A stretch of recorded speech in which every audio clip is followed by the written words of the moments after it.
ఒకటే కూర్చోండి రాజు గారు. తీసుకొస్తాం. ఏంటి రాజు గారు, ఏంటి విశేషాలు? ఏదో చెప్పడానికి బాగానే చెప్తున్నారు కానీ చూపించేటప్పుడు మాత్రం తేడా చేస్తున్నారు సార్ మీరు. నేనా? కూటమి ధర్మాన్ని పాటించట్లేదు మీరు. ఏంటి రాజు గారు ఇంత మాట అంటారు? కూటమి ధర్మాన్ని మేము బ్రహ్మాండంగా పాటిస్తాం. అసలు విషయం ఏమైందో చెప్పండి. ఏం చెప్తాం చెప్పమంటారా? చెప్పండి. మనసులో మాట చెప్పొచ్చా లేదా? బ్రహ్మాండంగా చెప్పండి రాజు గారు. మీరు అధికారం ఉంది, టీవీలు మీ కంట్రోల్లో ఉన్నాయి. గౌరవ ముఖ్యమంత్రి చంద్రబాబు నాయుడు గారిని సన్నంగా చూపిస్తున్నారు. అయితే అట్లాగే పవన్ కళ్యాణ్ గారిని కూడా సన్నంగా చూపిస్తున్నారు. అవును, ఆయన సన్నగానే ఉన్నాడు. లోకేష్ బాబు గారిని కూడా సన్నంగా చూపిస్తున్నారు. అవును, ఈ మధ్య ఆయన మరీ స్మార్ట్ అయిపోయారు లోకేష్ గారు. ఆఖరికి అచ్చెన్నాయుడు గారిని కూడా సన్నగా చూపిస్తున్నారు. ఈ మధ్య అచ్చెన్నాయుడు గారు కూడా స్లిమ్ అయ్యారుగా. అయితే ఏంది రాజు గారు? అట్లా కాదు సార్, కూటమి ధర్మాన్ని పాటించాలి. మా జిల్లాలో గణబాబు గారిని సన్నంగా చూపిస్తున్నారు, పల్లా శ్రీనివాసుని సన్నంగా చూపిస్తున్నారు.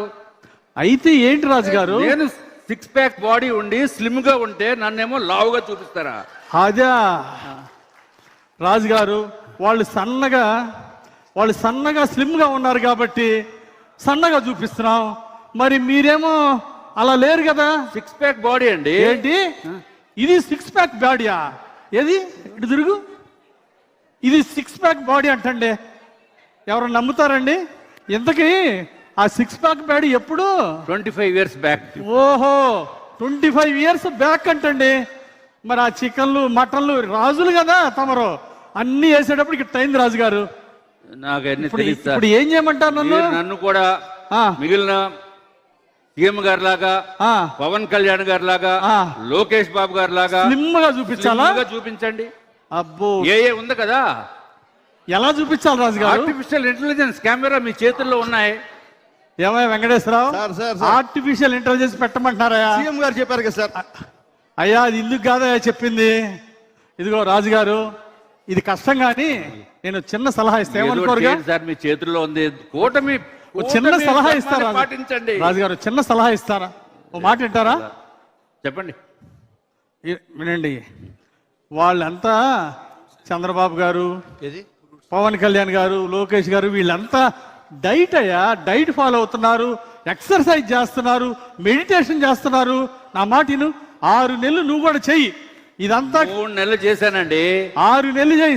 3 నెలలు చేస్తే 3 గ్రాములు తగ్గాను. అబ్బో, 3 నెలలకి 3 గ్రాములు తగ్గాడా రాజుగారు? చెప్పండి. ఇంకొంచెం వాళ్ళని ఆదర్శంగా తీసుకొని బాగా కసరత్తు చేయండి. 6 నెలల్లో మీరు స్లిమ్ అయిపోతారు. కొంచెం గట్టిగా డైట్ చేయండి రాజుగారు. డైట్ ఎక్సర్సైజ్ అంటే ఏఏలో తగ్గించి చూపించరా? అది అవ్వదు రాజుగారు, నా మాట ఏనండి. ఇదిగో మీకు మాయ మాటలు చెప్పడం, కూటమి ధర్మం పాటిస్తా, మీకు మాయ మాటలు నేను చెప్పలేను. ఏ ద్వారా అవ్వదు. దయచేసి 6 నెలలు కష్టపడితే మీరు అన్నట్టు 6 ప్యాక్ అవ్వచ్చు. 6 months టైం తర్వాత మీరు స్లిమ్ గా చూపించాలి నన్ను. మీరు స్లిమ్ అయితే స్లిమ్ గా చూపిస్తారు రాజుగారు. స్లిమ్ అయితే మీరు చూపించేదే ఉందండి. స్లిమ్ అయితే ఏం చూపిస్తారట? ఇంతకీ రాజుగారు, ఆ స్లిమ్ గా ఎవరు కనపడాలనుకుంటున్నారు? అవన్నీ మీకు చెప్తానండి. అంతేనంటారా? సరే రాజుగారు, 6 నెలలు కొంచెం కష్టపడండి. ఈసారి స్లిమ్ గా ఉండాలా? బ్రహ్మాండంగా తయారై వస్తాను. 6 months 6 ప్యాక్. 6 months 6 ప్యాక్ లో వస్తాను. 6 ప్యాక్. అవును. అలాగే రాజుగారు. ఎమ్మెల్యే గారు, ఈయన ఎవరో రామాపురం నుంచి వచ్చారంటే మీకోసం పంపిస్తున్నాను సార్. శివయ్య గారు, శివయ్య అంట సార్ మీకోసం. సార్ శివయ్య సార్, మన కార్యకర్త సార్. ఎమ్మెల్యే గారి నాయకత్వం, ఎమ్మెల్యే గారి నాయకత్వం, ఎమ్మెల్యే గారి నాయకత్వం. శివయ్య సార్ రమ్మంటున్నారు. కదలి రండి తెలుగుదేశ కార్యకర్తలారా, త్యాగాలకు వెనుదీయని దేశ పౌరులారా, నందమూరి ఆశయ రథ చంద్రబాబు స్వర్ణాంధ్రకు నిర్మాతలు మీరే. యువగలం గర్జించే నవగలం భీమ్లా నాయక్. అన్నా ఎలా ఉన్నా ఎమ్మెల్యే గారు? బాగున్నావా? ఏం తమ్ముడు, బాగున్నావా? బాగున్నానా? ఏంటి విషయం? నిన్ను చూస్తే కడుపు నిండిపోయింది. నీ ఇంటి ముందు ఎప్పుడు వచ్చినా పసుపు జెండా, నీ మెడలో పసుపు కండవా చూడాలన్నా చూసిన మరుక్షణం రక్తం ఉప్పెంగుతుంది. కోసి చూడన్నా, ఎరుపు రక్తం కాదు పసుపు రక్తం అన్నా. నీ అభిమానం తెలుసుగా తమ్ముడు. అన్నా చాలా ఆనందంగా ఉందన్నా. ప్రజలందరూ ఇంతకీ ఏం పని మీద వచ్చా? చెబుతా నేనన్నా. 20 నెలల పాలన ప్రజలందరూ సంతోషంగా ఉన్నారు. కూటమి బాగుందన్నారు, మంచి ప్రభుత్వం అంటున్నారు, కూటమి ధర్మం బాగుంది. ఇంతకు అసలు విషయం చెప్పు తమ్ముడు శివయ్య, చెప్పు విషయం ఏంటి? అన్నా తిరుపతి వెళ్ళాలా మొక్కుకున్నావా? ఓకే. ఏమో వెంకటేశ్వరరావు సార్ మొక్కున్నాడంట, తిరుపతిలో లెటర్ ఇచ్చాయి. Okay sir. ఈ లెటర్లు గిట్టలు కాదన్నా, మొక్కుకున్నా తిరుపతి వెళ్ళటానికి నువ్వు కూడా రావాలన్నా. నేను రావటం ఏంట్రా, మొన్న మా ఆవిడ మేమందరం 2 సార్లు తిరుపతి పోయి వచ్చాం, దర్శనం చేసుకున్నాం, ప్రసాదం తీసుకొచ్చి అందరూ పెట్టాంరా. ఆ వెళ్తాం వేరన్నా, ఆ రోజు పరిస్థితులు ఒక్కసారి చూడన్నా. ఏంటి మార్గపు అసలు పాలన. నీ మొక్కేంట్రా? చెప్పేది నాన్న, ఆ రోజు నువ్వు ఊరికి ప్రచారానికి వచ్చావా? మీ ఊరు వచ్చాను. రామాలయం దగ్గర ఒకటే మొక్కుకున్నాం, కూటమి అధికారం రావాలా, ముఖ్యమంత్రి చంద్రబాబు గారు ప్రమాణ స్వీకారం చేయాలా, నువ్వు ఎమ్మెల్యే కావాలా అని కొబ్బరికాయ కొట్టాను. నువ్వు ఎమ్మెల్యే అయ్యావు, నువ్వు రావాల్సిందేనన్నా. ఏం మొక్కావు? నా మొక్కేంటంటే నీకు చెప్పులు లేకుండా ఖాళీ నడకన తిరుపతి కొండెక్కిచ్చి నీకు గుండు గీకిచ్చి గుండు కూడా స్వామివారి దర్శనం చేయటమే నా మొక్కన్నా. నువ్వు రావాలన్నా. అరే మొక్కు నీది, గుండు నాకంటరా, అందులో చెప్పు లేకుండా పాదయాత్ర అంటరా. అరే ఇట్లాంటి మొక్కులు మొక్కేటప్పుడు కొంచెం ఆలోచించి మొక్కురా. నా ఎమ్మెల్యే అయింది నువ్వే కదన్నా, మొక్కు నాది మోక్షం నీదన్నా. ఒక్కసారి విను, ఏం లేదు, నువ్వు కాలినడక మొదలు పెట్టిన మరుక్షణం సరే మేమంతా కారులో అవతల గట్టుకు వెళ్ళిపోతాం. కొండ మీద నీ కోసం ఏర్పాట్లన్నీ చేసి మేము కొండ మీద రెడీగా ఉంటాం. నువ్వు కాలినడక నడుచుకుంటూ వచ్చే అక్కడ మేము మొక్కు తీర్చేద్దాం. అంటే నువ్వేమో కారు మీద పోతావు, నేనేమో చెప్పులు లేకుండా పాదయాత్రతో రావాలా? ఏ మొక్కులు రా సార్? వెంకటేశ్వరరావు సార్ ఏంటో ఈ మొక్కలు? సార్ చిన్న రిక్వెస్ట్ సార్, ఏంటి? నేను కూడా శివయ్యతో. అంటే నువ్వు కూడా కారులోనే పోతావా? Sir permission sir. అన్నా నీకు ముహూర్తం లెక్క ఉంది, ముహూర్తం వేలు పెట్టి టైం చూసి చెప్పు, మేము వచ్చేస్తాం. అందరం టైము డేటు ముహూర్తం చెప్పమంటాం. సరే ముందు పోయిరా, ఆలోచిస్తాం. ఎమ్మెల్యే గారి నాయకత్వం. సార్ ఎంపీపీ గారు కామినేని శ్రీనివాసరావు గారు వచ్చారు. అయ్య గారు ఒకటి సార్, ఇప్పుడు శివయ్య గారు కామినేని శ్రీనివాసరావు గారు వచ్చారు. అయ్య గారు పంపిస్తున్నాను. అయ్య గారు ఓకే సార్. ఉందా సార్? రండి సార్. ఎంపీపీ గారు సార్, కామినేని గారు సార్. ఏంటి ఎంపీపీ గారు, కామినేని గారు బాగున్నారా? రండి. నమస్కారం అన్న. కూర్చోండి అన్న. మీ నమస్కారంలో ఎంత సంస్కారం ఉంది. కందిమల్లి వెంకయ్య గారు. వెంకయ్య గారు నమస్కారం. నాకన్నా ఒక ఏడాది పెద్ద. స్వాతంత్రం రాకముందు పుట్టారు. 80 ఏళ్ళు, 40 ఎకరాల భూమి ఉంది, 3 బిల్డింగులు ఉన్నాయి, 2 అమ్మాయిలు అమెరికాలో ఉన్నారు. 2 అమ్మాయిలు అమెరికాలో. కానీ అడగకూడదు ఏదో అడుగుతున్నాడు. అది కష్టమైనా ఏమైనా సరే చేయాలి, నా మాట పోకూడదు. నువ్వే చెప్పు. ఏంటి నీ సమస్య ఏంటి సుబ్బయ్య గారు? మా ఊర్లో గత ప్రభుత్వంలో చాలా మందికి పెన్షన్లు ఇచ్చారయ్యా. వాడికి 70 ఎకరాలు ఉందయ్యా, ఇంకోటి 5-6 మేళ్ళు ఉన్నాయ్యా. అయితే నాకు కూడా పెన్షన్ ఇవ్వమని అడగటం కోసం వచ్చామయ్యా. ఏమయ్యా బుద్ధి లేని ప్రభుత్వంలో 70 ఎకరాలకి ఇచ్చాడు అనుకో. ఈయనకి ఎంత, కామినేని గారు ఎంత ఉంది? ఈయనకి పొలం ఎంత ఉంది? 80 ఏళ్ళు 40 ఎకరాల పొలం. 80 ఏళ్ళు 40 ఎకరాల పొలం ఉంది. ప్రెస్టేజ్ బాబా. 40 ఎకరాలు ఉంటే ఏంటి మీరు అడగటం ధర్మమేనా? అది పిల్లలదయ్యా. పిల్లలేమో అమెరికాలో ఉన్నారు, వాళ్ళు సంపాదించుకోండి నాకేంటయ్యా? నీ ప్రెస్టేజ్ ఏంటి? నాకు ప్రెస్టేజ్ మా ఊర్లో వాళ్ళందరికీ నాకు లేకపోతే ప్రెస్టేజ్ అయ్యా. ఆడికి 60 ఎకరాలు ఉన్నాడుకి వచ్చింది, నీకు రాలేదని నీ బాధ. నువ్వు నాకు సెల్ ఫోన్ కూడా ఉందా, 1,50,000 కొనుక్కున్నానయ్యా. అబ్బో ఐఫోన్.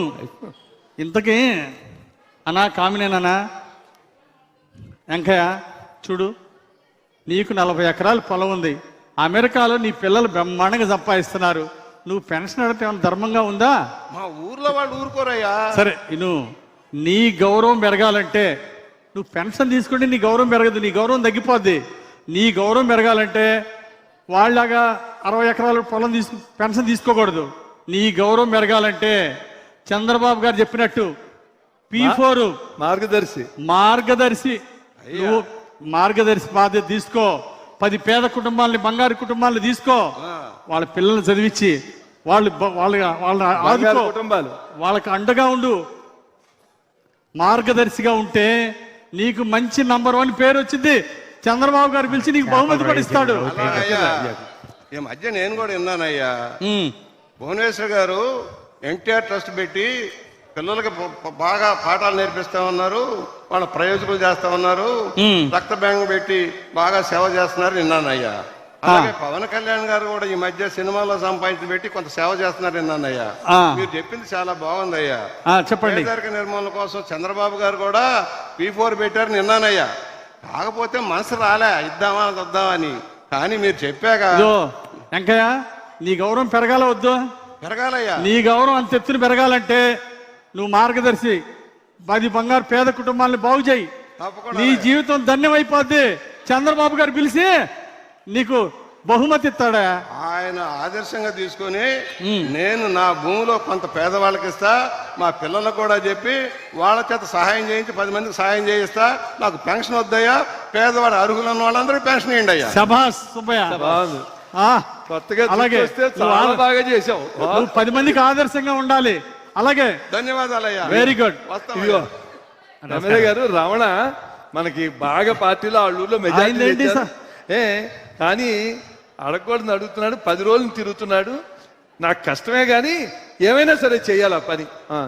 అయ్యా ఎమ్మెల్యే గారు నమస్కారం అండి. ఏంటి రమణ, ఏంటి? ఏం లేదు, మాకు చేపల చెరువులు రొయ్యల చెరువులకి బ్రహ్మాండంగా నీళ్లు వస్తున్నాయి సార్. చంద్రబాబు నాయుడు గారి దయ వల్ల రూపాయిన్నరకే కరెంట్ ఇస్తున్నారు సార్. నాకు 50 ఎకరాల పొలం ఉంది, అన్ని కూడా. ఎంతకీ ఏంటంటే నాకు ఒక ప్రెస్టేజ్ విషయం వచ్చింది అయ్య గారు.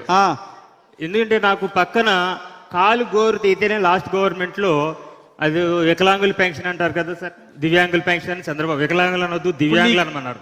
నీకేం కావాలి? పెన్షన్ కావాలి సార్. సదరంలో పెట్టి పెన్షన్. ఏమండి వెంకటేశ్వరరావు సార్ సార్ దుత్తలాగా ఉన్నాడు. 32 ఏళ్ళు వీడికి దొబ్బుడేంటి? ఏలుగు చిన్న దెబ్బ తగిలిందని పెన్షన్ అడుగుతావా? అయ్యా ఎమ్మెల్యే గారు చంద్రబాబు నాయుడు గారు చెప్పారు, అసలు ఏ సమస్య ఇచ్చినా చెప్పింది వినాలని మీరు మొరబెట్టుకుంటున్నాను. సమస్య ఆగు రమణ. అవతలోడేదో గోరు తగిలితే ఆ ఎదగోడో పెన్షన్ తీసుకున్నాడు ఆ గవర్నమెంట్ లోని, నువ్వు అడగటం ఏమన్నా న్యాయంగా ఉందా? అయ్యా ఏదైతే ఆ గవర్నమెంట్ లో పెన్షన్ ఇవ్వకపోతే సదర్న్ క్యాంప్ లో డాక్టర్ను కూడా వెంటనే డిస్మిస్ చేసేవారు. ఎమ్మెల్యే గారు అయ్యండి సదర్న్ క్యాంప్ లో డాక్టర్ని డిస్మిస్ చేసి నాకు ఇమీడియట్ గా 80% సర్టిఫికేట్ ఇప్పించారు. ఎందుకంటే అయ్యగారు చంద్రబాబు నాయుడు గారు పవన్ కళ్యాణ్ గారు దయ వల్ల మా కొల్లేరు బాగున్నాయి, మా చేపల చెరువులు బాగున్నాయి, కరెంటు బాగుంది సార్. నీకేం రమణ నువ్వు అంటావు, మీ డాక్టర్ గారికి ఫోన్ చేయండి వెంటనే సదరన్ సర్టిఫికేట్ ఇస్తాడు, నాకు పెన్షన్ వచ్చింది అంటావు. అయ్యా ఇవన్నీ కుదరదయా. విను, చంద్రబాబు గారి ప్రభుత్వంలో అవి నడవు, ఆ దొంగ సర్టిఫికేట్లు ఉండవు. విను, ఏం చదువుకున్నావు? Degree sir. డిగ్రీ చదువుకున్నావా రమణ? 32 ఏళ్ళు. ఓ పని చేయి, నీకు బ్యాంకులో లోన్ ఇప్పిస్తా అయ్యా, ప్రభుత్వం ద్వారా సబ్సిడీ ఇప్పిస్తా. ఓ చిన్న పరిశ్రమ పెట్టు, 10 మందికి ఉపాధి కల్పించు, నువ్వు ఆర్థికంగా ఎదుగు. అంతేగాని ఇలాంటి పెన్షన్ల మీద ఆధారపడకు. అయ్యా యువకుడివి, కష్టపడు. బ్యాంకు వెంకటేశ్వరరావు ఆ బ్యాంకు వాళ్ళకి చెప్పి ఆ లోన్ ఏర్పాటు చేయి, ప్రభుత్వం ద్వారా సబ్సిడీ వస్తుంది, నువ్వు 10 మందికి ఆదర్శంగా ఉండాలి. అయ్యా నాకు ఒక్క విషయం సార్, నాకు ఒకే ఒక మాట, కొంచెం ఓపిక, ఓట్లు అడిగేటప్పుడేమో ఓపికగా అడుగుతారు సార్. మాలాంటి వాళ్ళు వచ్చినప్పుడు ఓపికగా కొంచెం సమాధానం చెప్పమని చంద్రబాబు నాయుడు గారు చెప్పారు. అయ్యా మాకు 50 ఎకరాలు పొలం ఉందయ్యా, మాకు ఇబ్బంది. అలాగే తమ్ముడు, అట్లాగే సబ్సిడీ ద్వారా రూపాయన్నర కరెంట్ ద్వారా చేపల చెరువుకి నీళ్లు ఇస్తున్నారు. Very good. సీఎం కట్టారు రమణ. అందుకే ప్రతి ఇంటికో పారిశ్రామికవేత్త కావాలి రమణ. అందుకే నువ్వు కూడా ఒక ఎంటర్ప్రైనర్ గా ఎదగాలి, 10 మందికి ఉపాధి కల్పించాలి. నీకు నేనండగా ఉంటా. వెంకటేశ్వరరావు వెళ్ళి బ్యాంక్ వెళ్ళి రుణం. కామినేని గారు ఆ అబ్బాయికి లోన్ ఇప్పిద్దాం, చంద్రబాబు గారి ద్వారా సబ్సిడీ ఇప్పిస్తా, పరిశ్రమ పెట్టి ఎంటర్ప్రైనర్ గా ఎదగాలి. ఓకే సార్, వల్ల చంద్రబాబు నాయుడు గారు అభినందనలు సార్. మా కొల్లేరు కూడా సూపర్ సార్. అయ్యా మా కొల్లేరు ప్రజలు కూడా న్యాయం చేశారు అయ్యారు చంద్రబాబు నాయుడు గారు, లోకేష్ బాబు గారు. మీరు సూపర్ సార్, అందుకనే మీరు చీఫ్ విప్ అయ్యారు సార్. బాబు గారు మీకు చీఫ్ విప్ ఇచ్చారు సార్.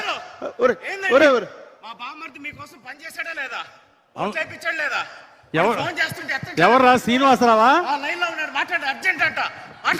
ఏంటి అర్జెంటు? మాట్లాడతా కదా. హలో హలో హలో హలో, వినపడుతుందా అన్న? వినపడుతుందిరా, చెప్పురా. అన్న శంకర్రావు అన్న, నువ్వు మా ఊరు వచ్చినప్పుడు దండేశానే, గుర్తెట్టావా? అవును శంకర్రావు, చెప్పు తమ్ముడు చెప్పు. అన్న ఏంటి తమ్ముడు? వచ్చాడు మీ బామర్ది వచ్చాడు పరిగెత్తుతా. అన్న అన్న నీ దయ వలన పిల్లలకి తల్లికి వందనం అందరికి 4 పిల్లలకి వచ్చిందన్న. చాలా సంతోషం అన్న 4 ఇంతకు విషయం చెప్పవు. మరి విశాఖపట్నానికి రమ్మని మా బామ్మరిది 2 టికెట్లు పంపించాడు విమానానికి. అబ్బా చాలా అదృష్టవంతుడు. ఇంకేమయ్యా మీ బామ్మర్ది హ్యాపీగా విమానంలో పోతాంటే ఇంతకు ఎక్కడికి పోతున్నాడు? అది కాదన్నా, ఏమైందంటే స్త్రీశక్తి అని చెప్పేసి బస్సు 2 ఆడవాళ్ళు మమ్మల్ని ఎక్కడ పడితే అక్కడ ఆపేసేసి కొంచెం లేట్ అయిందన్న విమానం. ఇంతకు సమస్య ఏంటబ్బా తమ్ముడు? అన్న సమస్య ఏంటి? సమస్య ఏంటంటేనన్నా మేము వెళ్తే విమానం వెళ్ళిపోద్దామని టెన్షన్ గా ఉందాను. విమానమా? అయితే తొందరగా వెళ్ళు, అందిద్ది. కాదన్నా, నువ్వు కాస్త వెళ్ళి మన విమానాల మంత్రి రామ్మోహన్ నాయుడు గారు ఉన్నారు కదా, రామ్మోహన్ నాయుడు, ఆయనకు ఫోన్ చేసి 10 నిమిషాలు 37 నిమిషాలు ఆఫీస్ అన్నా. ఏంటి రామ్మోహన్ నాయుడు మన మంత్రి? అవును. ఆయన ఫోన్ చేసి విమానం అరగంట ఆపాలా? మొన్నే కదన్నా మీ ఇద్దరు పక్క ఫోటో దిగారు, అది పేపర్లో కూడా వచ్చింది. ఆ మాత్రం ఆపలేవన్నా? అరే ఇదేమన్నా ఆర్టీసీ బస్ అంటారా కాసేపు ఆపమంటానికి? ఫ్లైట్ అరగంట ఆపమంటావేంట్రా? రామ్మోహన్ నాయుడికి చెప్తే ఫ్లైట్ అరగంట ఆపుతారంటరా? ఇదే సాధ్యపడేది కాదురా.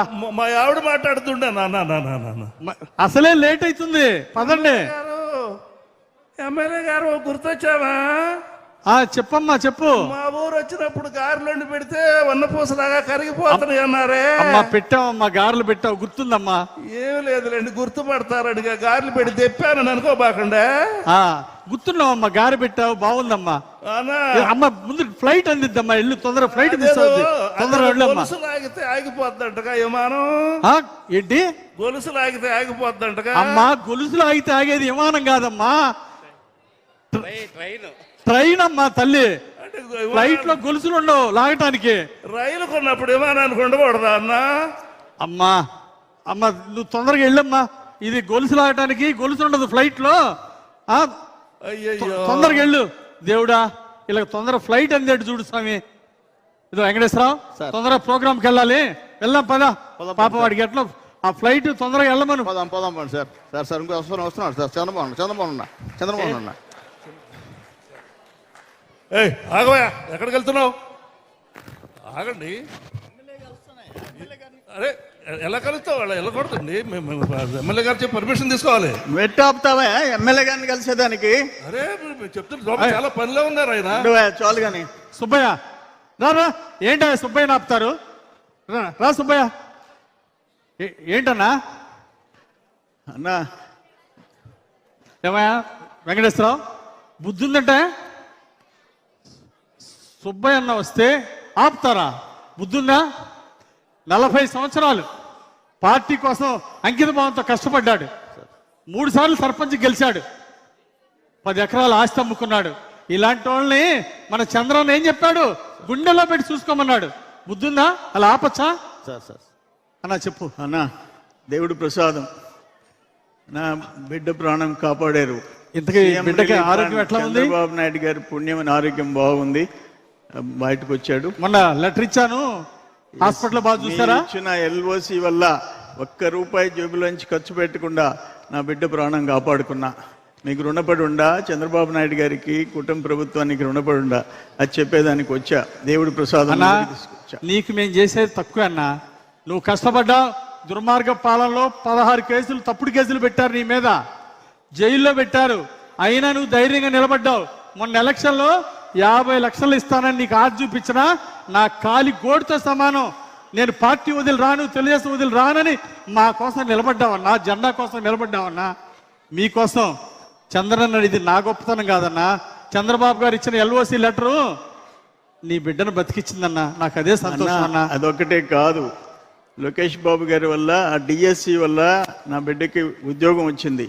అన్నిటికంటే స్వతంత్రంగా ప్రశాంతంగా మా గ్రామాల ప్రజలు బతికే పరిస్థితి కూటమి ప్రభుత్వం వచ్చిన తర్వాత ఇటు చంద్రబాబు నాయుడు గారు, లోకేష్ బాబు గారు, బీజేపీ వల్ల వచ్చింది. ఒక లింక్ రోడ్డు, ఒక డొంక రోడ్డు, సిమెంట్ రోడ్లు, అన్ని పనులు, అభివృద్ధి సంక్షేమ కార్యక్రమాలు చేసుకొని ప్రశాంతంగా బతుకుతున్నాం. మేమందరం రుణపడి ఉన్నాం కూటమి ప్రభుత్వానికి, మీకు అన్నా. సంతోషం. నా 10 ఎకరాల్లో పోయిందనే బాధ లేదన్నా నీకు. నాకు నీ ఊరిని బాగు చేసుకున్నామనే తృప్తి ఉందన్నా నీకు. నీలాంటి వాళ్ళు కావాలన్నా. ఇలాంటి వాళ్ళేనయ్యా చంద్రబాబు గారు గుండెల్లో పెట్టి చూసుకోమన్నారు. చెప్పు. గన్మ్యాన్ కొత్తవాడు సార్.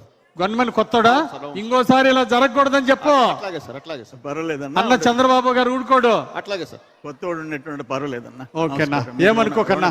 ఏం లేదు. నమస్తే అన్న. నమస్తే అన్న. నమస్కారం, నమస్కారం. సార్ ప్రోగ్రామ్కి వెళ్దాం. పోదాం పండి.